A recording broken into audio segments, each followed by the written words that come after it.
عاصم بن سلیمان نے بیان کیا، انہوں نے کہا کہ میں نے انس بن مالک رضی اللہ عنہ سے قنوت کے بارے میں پوچھا تو آپ رضی اللہ عنہ نے فرمایا کہ دعائے قنوت حضور اکرم صلی اللہ علیہ وسلم کے دور میں پڑھی جاتی تھی۔ میں نے پوچھا کہ رکوع سے پہلے یا اس کے بعد؟ آپ نے فرمایا کہ رکوع سے پہلے۔ عاصم نے کہا کہ آپ ہی کے حوالے سے فلاں شخص نے خبر دی ہے کہ آپ نے رکوع کے بعد فرمایا تھا۔ اس کا جواب حضرت انس نے یہ دیا کہ انہوں نے غلط سمجھا۔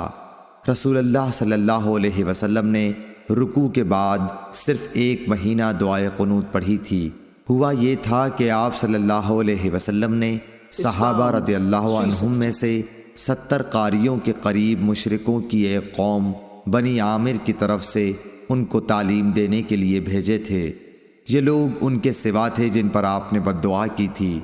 ان میں اور حضرت صلی اللہ علیہ وسلم کے درمیان عہد تھا، لیکن انہوں نے عہد شکنی کی اور قاریوں کو مار ڈالا۔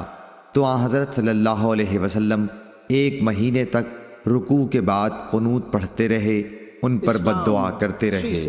صحیح بخاری حدیث نمبر 1002۔